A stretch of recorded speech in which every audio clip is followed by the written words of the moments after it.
নমস্কাৰ নৱজিত গগৈ আছাম টেটৰ সকলোকে স্বাগতম জনাইছোঁ। আজি মই এই ভিডিঅ'টোত অসম টেটৰ সম্পৰ্কে কিছু কথা আজি আলোচনা কৰিম। আশা কৰোঁ প্ৰথমৰ পৰা শেষলৈকে ভিডিঅ' চাব আৰু যিসকলে প্ৰথম চাইছে তেখেতলোকে মোৰ চেনেলটো ছাবস্ক্ৰাইব কৰিবলৈ নাপাহৰিব, কাৰণ আপোনালোকৰ ডেইলি ইনফৰমেশ্যন দি থকা হয়। কাৰণ আপোনালোকৰ যিখিনি সমস্যা আছে সেই সমস্যাখিনি দূৰ কৰাৰ ক্ষেত্ৰত আমাৰ চেনেলৰ ফালৰ পৰা যথেষ্ট চেষ্টা চলোৱা হয় আৰু আগলৈ চেষ্টা কৰি যোৱা হ'ব। এতিয়া অসম টেটৰ ৰিজাল্টক লৈ বহু প্ৰাৰ্থীয়ে ইতিমধ্যে জনাই আহিছে যে অসম টেটৰ ৰিজাল্ট কেতিয়া ঘোষণা কৰিব, কোন তাৰিখে ঘোষণা কৰিব, সেই সম্পৰ্কে বহুতেই জানিব বিচাৰে। মানে তেওঁলোকে মোক সুধিয়ে থাকে যে কমেণ্ট সুধিয়ে অসম টেটৰ ৰিজাল্ট ডেইলি আপোনালোকে দিছে বুলি কয় কিন্তু নিদিয়ে। প্ৰকৃততে কি কথাটো, মানে ইউটিউবাৰসকলে এইটো এটা বিজনেছ চলাই আছে নেকি? বহু প্ৰাৰ্থী ইতিমধ্যে অভিযোগ আৰু মোলৈ কমেণ্ট ছেকশ্যনত বহুতে জনাই আছে যে আপুনি অসমৰ শিক্ষামন্ত্ৰী নেকি, এনেকুৱা ধৰণৰ বহুখিনি মন্তব্য যিটো আছে। গতিকে সেই কথাখিনি মই বাৰু নধৰোঁ। চাব পাৰে মোক কমেণ্ট ছেকশ্যনত যে এজন প্ৰাৰ্থীয়ে লিখিছে যে আপুনি অসমৰ দ্বিতীয় শিক্ষামন্ত্ৰী নেকি, এনেকুৱা ধৰণেও কমেণ্ট কৰা মই দেখা পাইছোঁ। গতিকে সেইসকল প্ৰাৰ্থীক মই আজি কিছু কথা ক'ম। মানে তেওঁলোকে অৱশ্যে বহু আশাৰে যদি ভিডিঅ'টো চায়, গতিকে তেওঁলোকে এটা সঠিক ইনফৰমেশ্যন পোৱাটো সকলোৱে বিচাৰে, মই হ'লেও বিচাৰিম। গতিকে কমেণ্ট তেওঁলোকে লিখাটো তেওঁলোকৰ যুক্তি আছে, গতিকে লিখক। তেওঁলোকে যেনেধৰণে নিলিখে আমি একচেপ্ট কৰিম। আপোনালোকৰ কমেণ্টসমূহ প্ৰতিটো কমেণ্টেই মই একচেপ্ট কৰোঁ আৰু লাইক কৰোঁ। মই একো ডাঙৰ কথা নহয়, আপোনালোকে কিবা এটা কৈছে মইতো মানিব লাগিব, কাৰণ আপোনালোকে ইতিমধ্যে এটা আশাৰে ভিডিঅ'সমূহ চায়। গতিকে এই ক্ষেত্ৰত আমাৰ ফালৰ পৰা কেতিয়াবা ভুল ইনফৰমেশ্যনো যাব পাৰে। গতিকে এই ক্ষেত্ৰত যে প্ৰতিটো ইনফৰমেশ্যন যে শুদ্ধ হ'ব এনেকুৱাতো কোনো আজিলৈকে ভগৱানটো জন্ম হোৱা নাই যে ভগৱানেও হয়তো ভুল কৰিছিলে এটা সময়ত। আপোনালোকে জানে যে ভগৱানে যে 1600 গোপী নচৈছিলে, আৰু আপোনালোকে নিশ্চয় জানে এই কথাখিনি। গতিকে সেই সম্পৰ্কে মই নকওঁ, কাৰণ ভুল প্ৰত্যেকৰে থাকে। যে লবণো চুৰ কৰি যিটো ভগৱান শ্ৰীকৃষ্ণই যিটো খাইছিলে, গতিকে সেই ক্ষেত্ৰত আপোনালোকে নিশ্চয় জানেই। গতিকে মানুহৰ এইখিনি থাকিবই যে ভুল শুদ্ধ বিচাৰ বিবেচনা সম্পূৰ্ণ আপোনালোকৰ। গতিকে মই এটা কথা জনাই থ'ব বিচাৰিছোঁ যে আপোনালোকে যিহেতু সুধি থাকে যে অসম টেটৰ ৰিজাল্ট কোন তাৰিখত ঘোষণা কৰিব, সেই সম্পৰ্কে আপোনালোকে বহুতেই জানিব বিচাৰে আৰু ইতিমধ্যে আমাৰ ফালৰ পৰাও জনোৱা হৈছিলে। কিন্তু ৰিজাল্ট কিয় ঘোষণা কৰা নাই, ইমান লেট কিয় হৈছে? আপোনালোকে চাব পাৰে যে 2019 চনত কিমান দিনৰ ভিতৰত অসম টেটৰ ৰিজাল্ট ঘোষণা কৰিছিলে। তাতো চাব পাৰে যে আপোনালোকে জানে যে এমাহৰ ভিতৰত ৰিজাল্ট ঘোষণা কৰিছিলে। আৰু ইতিমধ্যে চাব পাৰে যে স্পেচিয়েল টেটৰ ৰিজাল্ট এইবাৰ যিহেতু 2021 চনত যিটো স্পেচিয়েল টেট অনুষ্ঠিত হৈছিলে, তেতিয়া ৰিজাল্ট কিমান তাৰিখত ঘোষণা কৰিছিলে? 3 অক্টোবৰত ৰিজাল্ট পৰীক্ষা হৈছিলে, কিন্তু এমাহৰ পিছত যে ৰিজাল্ট ঘোষণা কৰিছিলে। গতিকে অসম টেটৰ ৰিজাল্টটো এমাহ যিটো আজি কমপ্লিট হৈছে, গতিকে অসম টেটৰ ৰিজাল্টটো এমাহৰ ভিতৰতে যিটো ৰিজাল্ট ঘোষণা কৰিব। গতিকে এমাহ 2 দিন বৃদ্ধি হ'ব পাৰে, কাৰণ ডিচেম্বৰ মাহতেই ৰিজাল্ট ঘোষণা কৰিব লাগিব। যিহেতু টেট উত্তীৰ্ণ প্ৰাৰ্থীসকলক 31 ডিচেম্বৰলৈকে সময়সীমা যিটো বান্ধি দিছে যে 31 ডিচেম্বৰৰ ভিতৰত তেওঁলোকে আবেদন কৰিব লাগিব। গতিকে সেইকাৰণেই অসম টেটৰ ৰিজাল্ট বেছি পিছুৱাব নোৱাৰে, কাৰণ ডিচেম্বৰ ফাৰ্ষ্ট উইকৰ ভিতৰত ৰিজাল্ট ঘোষণা কৰিব লাগিব। তেতিয়া আবেদন কৰাৰ যিটো সময়সীমা যিটো দিছে, গতিকে ৰিজাল্টটো এসপ্তাহৰ ভিতৰত ঘোষণা কৰিব লাগিব ডিচেম্বৰ মাহটোৰ ভিতৰতে। আজি হ'ল 1 তাৰিখ, গতিকে 1 তাৰিখত ৰিজাল্ট ঘোষণা কৰাৰ সম্ভাৱনা কিমান দূৰ আছে? গতিকে 1 তাৰিখত হয়তো ঘোষণা কৰিব বা নকৰিব, কাৰণ এই সপ্তাহটোৰ ভিতৰত ঘোষণা কৰিব। ইতিমধ্যে মুখ্যমন্ত্ৰী মহোদয়ে যিহেতু বৰ্তমানলৈ ঘোষণা কৰা নাই, গতিকে আমাৰ ফালৰ পৰা যিহেতু এইটো বৰ্তমানলৈকে ক'ব পৰা অৱস্থাত নাই, কাৰণ আমাৰ ফালৰ পৰা এইটো কৈ থকা হৈছিলে যে আমি জনাইছিলোঁ যে 30 নৱেম্বৰত ৰিজাল্ট ঘোষণা কৰিব বুলি জনাইছিলোঁ। কাৰণ ইতিমধ্যে আপোনালোকে জানেই যে প্ৰায় কাম কাজ শেষ হৈ গৈছে ৰিজাল্টৰ। কিন্তু যিহেতু এই যে মেছেজক লৈ যিখিনি যে ভাইৰেল হৈছে কথাবিলাক, যে এই কথাবিলাকক লৈ যিহেতু CID তদন্ত চলাই আছে, গতিকে তদন্তৰ যিহেতু ৰিজাল্ট বৰ্তমানলৈ ঘোষণা কৰা নাই, হয়তো কোন জড়িত আছে, কাৰণ কিছুমান সংখ্যক পলাতক আছে বুলি ইতিমধ্যে জনাইছে শিক্ষামন্ত্ৰী মহোদয়ে। বহু মানে ধৰক এই যে চক্ৰৰ যিহেতু ভুৱা মাৰ্কশ্বিট বিতৰণৰ ক্ষেত্ৰত যিসকল সোমাই আছে, তাৰে 2-এজনক ধৰিছে, কিন্তু সকলোকে ধৰিব পৰা নাই। গতিকে সেই সকলোকে যিটো ধৰাৰ পিছত সকলো তথ্য যিটো পোহৰলৈ আহিব,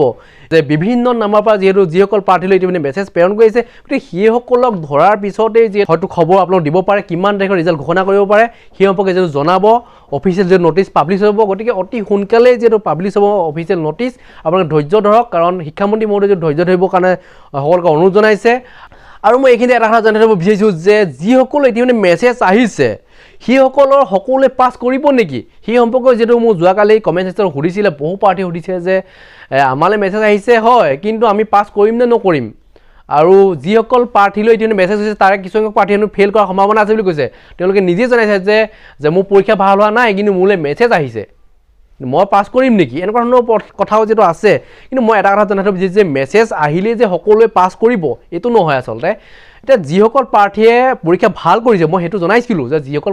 পৰীক্ষাৰ্থীয়ে পৰীক্ষা ভাল কৰিছে তেওঁলোকে পাছ কৰিব আৰু যিসকল পৰীক্ষাৰ্থীয়ে ভাল কৰা নাই তেওঁলোকে পাছ কৰা সম্ভাৱনা নাই তেওঁলোকলৈ মেছেজ আহিলো তেওঁলোকে পাছ নকৰে তেওঁলোকে কাৰণ তেওঁলোকে পৰীক্ষা বেয়া কৰিছে কিন্তু তেওঁলোকে মেছেজ কিয় আহিছে এতিয়া বেয়া কৰা হলে মেছেজ কিয় প্ৰেৰণ কৰিছে আপোনাক মই এটা সৰু এক্সাম্পল লৈ আপোনাক নিশ্চয় মেজিকত উঠিছে মেজিকখন কেতিয়া যাব আপোনাক নিশ্চয় জানে যে মানুহ ফুল হোৱাৰ পিছত মেজিকখন ষ্টাৰ্ট কৰিব তেওঁলোক যায় মানে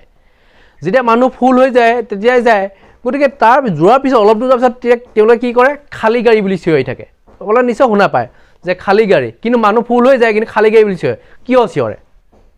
হেতু আপোনালোকে নিশ্চয় জানে যে তেওঁলোকক পইচা আৰু লাগে মানে ফুল হলেও মানে আৰু অলপ ভৰাই মেলি কেনেকৈ নিব পাৰি মানে আৰু দুই তিনিটা মানুহ কেনেকৈ সোমোৱাই নিব পাৰি ঠেলা হেঁচা কৰি হলেও কাৰণ তেওঁলোকক পইচা লাগে গতিকে তেওঁলোকে ঠেলা হেঁচা কৰি সোমাব বিচাৰে ঠিক একে ধৰণৰ কথা যে ধৰক যিসকল প্ৰাৰ্থী ইতিমধ্যে পাছ কৰিলে তেওঁলোকলৈ মেছেজ প্ৰেৰণ কৰিছে কিন্তু যিসকলে পাছ কৰা নাই তেওঁলোকলৈ পঠাইছে কাৰণ তেওঁলোকৰ ফালৰ পৰা যদি টকা 1000 টকা এটা যদি পোৱা যায় তেতিয়াহ'লে তেওঁলোকৰ কি লছ আছে যিসকল দুষ্টচক্ৰই এই কাম কৰি আছে তেওঁলোকেতো ভাবিবই যে যিসকলে ফেইল কৰিছে তেওঁলোকলৈ পঠাব পাৰি চোন তেওঁলোকৰ পৰাও পইচা ল'ব পাৰি নহয় কাৰণ তেওঁলোকৰ পৰা আমি মিনিমামটো 1000 টকা পাম কাৰণ তেওঁলোকক এখন ফেক মাৰ্কশ্বিট দিম দিয়াৰ পিছত তেওঁলোকে 1000 টকা দিব তাৰপিছত আমি ৰিয়েল মাৰ্কশ্বিটখন দি দিম গতিকে 1000 টকা পোৱাৰ পিছত তেওঁলোকেতো বাচি যায় গতিকে পে'মেণ্ট কৰাৰ পিছতে যেন তেওঁলোকে ৰিয়েল মাৰ্কশ্বিটখন দিয়ে কাৰণ প্ৰথমতে ফেকখন দিয়ে লয় গতিকে তেওঁলোকৰ কি লছ আছে গতিকে সেইকাৰণেও তেওঁলোকে এই মেছেজ প্ৰেৰণ কৰিব পাৰে হয়তো তেওঁলোকে ৰিয়েলখন পিছত নিদিবও পাৰে কাৰণ তেওঁ ফেইল কৰিছে বা দিবও পাৰে গতিকে তেনেকুৱা ধৰণৰ কাম কৰিব পাৰে পইচা লৈ পেলাই আজিকালি তেনে পলাই দিয়া মানুহ বহুত আছে ইতিমধ্যে আমি জানো আমিও এতিয়া কিছুমান আপুনি ধৰক কাৰোবাক ধাৰলৈ দিছে এই ধাৰলৈ দিয়া মানুহজনে ধৰক পইচা ঘূৰাই দিব পাৰে তেওঁলোক পলাই ফুৰে নে নুফুৰে এই পইচা দিব আজি মই পইচা দিব নোৱাৰো আৰু মই তেওঁক দেখিলে ধৰক বাটত তেওঁ কি কয় নোচোৱা ভাও ধৰি গুচি যায় পাৰ হৈ পেলাই এনেকুৱা ধৰণৰ এক্সাম্পল আপোনাৰ ওচৰত আছে গতিকে সেইকাৰণে মই জনাই থব বিচাৰিছোঁ যে আপোনালোকক এই কথাখিনি মই এইকাৰণেই ক'লোঁ কাৰণ আপোনালোকে বহুতে বুজি পোৱা নাই যে ফেক মেছেজ অহাসকল সকলোৱে পাছ কৰিব নেকি মই আপোনালোকক জনাই থব বিচাৰিছোঁ যে সকলোৱে পাছ নকৰে কাৰণ যিসকলে ইতিমধ্যে মেছেজ প্ৰেৰণ কৰিছে যে সকলোৱে যে পাছ কৰিব এনেকুৱা নহয় আৰু যিসকলে মেছেজ যোৱা নাই তেওঁলোকেও ইতিমধ্যে টেনশ্যন আছে যে তেওঁলোকৰ মেছেজ নাহিলে তেওঁলোক ফেইল কৰিছে নেকি তেওঁলোকে ফেইল কৰা নাই কাৰণ যিসকলৰ পৰীক্ষা ভাল হৈছে তেওঁলোকৰ ফেইল নকৰে কিন্তু তেওঁলোকৰ মেছেজ হয়তো নেযাব পাৰে বা দুষ্টচক্ৰই নপঠাব পাৰে কাৰণ কিমান মানুহক পঠাব দুষ্টচক্ৰই কাৰণ ফেইল কৰা সকলেও যদি পঠায় আৰু পাছ কৰা সকলেও যদি পঠায় কিমানক পঠাব মেছেজ তেওঁলোকে গতিকে সকলোৱে হয়তো মেছেজ প্ৰেৰণ নকৰিব কাৰণ 2,70,000 প্ৰাৰ্থীক মেছেজ প্ৰেৰণ কৰাটো ইমান সম্ভৱ নেকি আপোনালোকে কিমান মেছেজ কৰে এদিনত গতিকে 2 লাখ প্ৰাৰ্থীলৈ 2,70,000 প্ৰাৰ্থীলৈ মেছেজ কৰাটো ইমান সহজ কথা নহয় গতিকে গোটেই সকলোকে যে দিবলৈ হয় তেওঁলোকে অতি সোনকালে ধৰা পৰিব গতিকে সকলোকে দিয়া নাই কাৰণ যিসকলক প্ৰাৰ্থী ইতিমধ্যে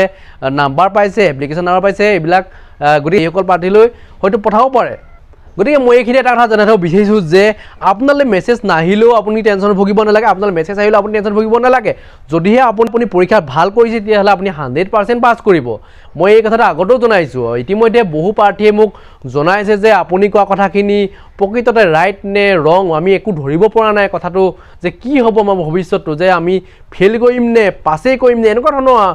যে দুমোজাত আছে তেওঁলোক মানে পাছ কৰিম নে ফেইল কৰিম মেছেজ অহাসকল দুমোজাত আছে আৰু নহাসকল দুমোজাত আছে এতিয়া কোনসকলে ইতিমধ্যে পাছ কৰিব গতিকে মই আপোনাক জনাই থওঁ যিহেতু যে ৰিজাল্ট অতি সোনকালে ঘোষণা কৰিব ৰিজাল্টৰ পিছত সকলো তথ্য যাতে আপোনাক লাভ কৰিব